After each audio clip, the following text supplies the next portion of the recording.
Hello friend, સ્વાગત છે તમારું મારા કિચનમાં. આજે આપણે ઘઉંના લોટમાંથી એકદમ ટેસ્ટી અને ડિલિશિયસ સ્ટફ પરાઠા બનાવીશું. તમે આને નાસ્તા માટે, લંચ માટે કે ડિનર માટે કે પછી બાળકોના ટિફિન માટે ક્યારે પણ બનાવી શકો છો. તો ચાલો બનાવવાનું શરૂ કરીએ.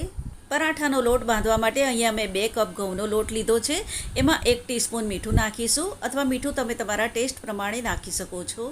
1 ટેબલસ્પૂન તેલ નાખીશું અને લોટમાં બરાબરથી મિક્સ કરીશું.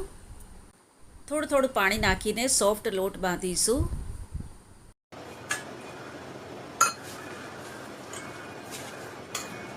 લોટને બરાબરથી મસળીને એકદમ સ્મૂધ બનાવીશું. અડધી ટીસ્પૂન તેલ નાખીને એને કેળવી લઈએ.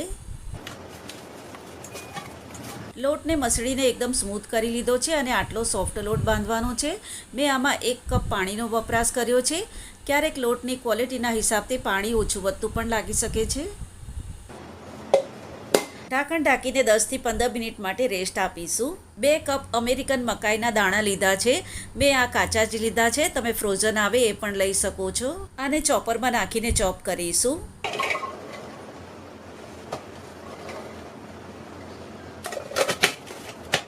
આને વધારે બારીક ચોપ નથી કરવાનું, થોડું દરદરું ચોપ કરીશું.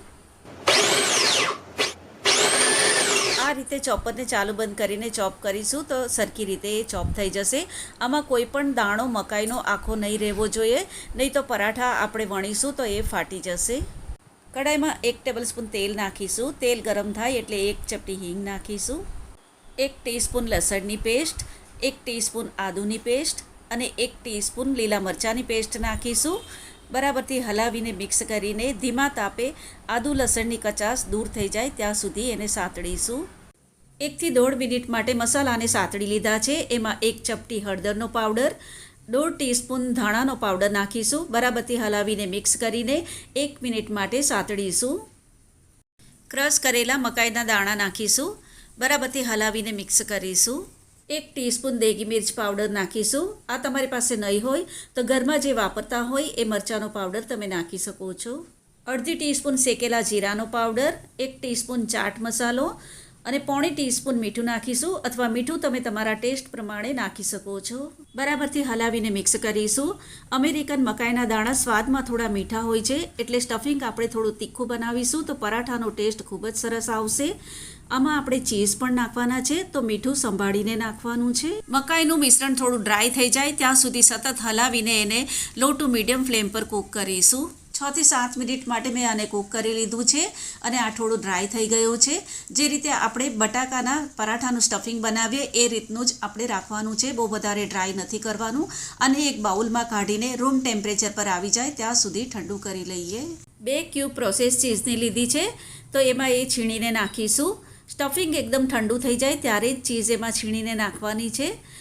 સ્ટફિંગ ગરમ હોય ત્યારે એમાં ચીઝ નાખીશું તો ચીઝ એમાં જ અંદર સાથે મેલ્ટ થઈ જશે. અત્યારે આપણે ચીઝને મેલ્ટ નથી કરવાની, જ્યારે પરાઠા કૂક કરીશું ત્યારે એની સાથે ખૂબ સારી રીતે એ મેલ્ટ થઈ જશે. બરાબરથી હલાવીને મિક્સ કરીશું. ખૂબ જ ટેસ્ટી સ્ટફિંગ બનીને રેડી થઈ ગયું છે. લોટને રેસ્ટ આપ્યાને 10 મિનિટ થઈ ગઈ છે, તો એને થોડો મસળી લઈએ. 1/2 ટીસ્પૂન તેલ નાખીશું અને એકદમ સારી રીતે મસળીને સ્મૂધ બનાવીશું. મોટી સાઈઝનો એક લુવો બનાવીશું. આ રીતે લુવો બનાવીશું. લુવાને અટામણમાં રગડોળીશું.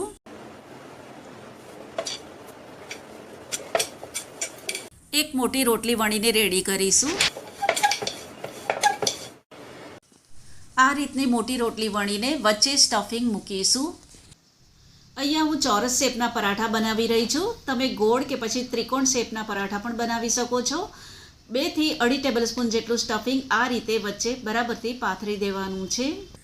સ્ટફિંગ ઉપર થોડો સૂકો લોટ ભભરાવીશું અને આ રીતના એક સાઈડથી ફોલ્ડ કરીશું. બીજી બાજુથી પણ આ રીતે ફોલ્ડ કરીને થોડી કિનારી દબાવી દેશું અને નીચેથી પણ આ રીતના ફોલ્ડ કરી લેવાનું છે અને સામેની બાજુથી પણ આ રીતે ફોલ્ડ કરીને ચોરસ શેપના પરાઠા બનાવીશું. સ્ટફિંગ ભરીને લુવો રેડી કર્યો, એના પર થોડો સૂકો લોટ ભભરાવીશું અને પાટલી ઉપર પણ થોડો સૂકો લોટ ભભરાવીને પછી આ રીતના પરાઠું વણીશું. એકદમ હલકા હાથથી પરાઠું વણીશું, નહીં તો સ્ટફિંગ બહાર આવી જશે. આ રીતે થોડો મીડિયમ જાડો પરાઠો વણીને રેડી કરી લીધો છે. પરાઠાને ગરમ તવા પર નાખીશું. પહેલાં એને લો ટુ મીડિયમ ફ્લેમ પર કૂક કરીશું. 30થી 35 સેકન્ડ પછી એને પલટાવી લઈએ. બીજી બાજુથી પ્રોપરલી કૂક થઈ જાય ત્યાં સુધી એને કૂક કરીશું. પાછો પલટાવી લઈએ. આ રીતના લાઇટ બ્રાઉન ડોટ્સ આવી જાય ત્યારે એને પલટાવી લેવાનું છે. ઉપર ચોખ્ખું ઘી લગાવીશું. તમે આના ઉપર તેલ કે બટર પણ લગાવી શકો છો. પરાઠાને પલટાવી લઈએ અને બીજી બાજુથી પણ ઘી લગાવીશું. તમે જોઈ શકો છો કે પરાઠો કેટલો સરસ ફૂલી રહ્યો છે.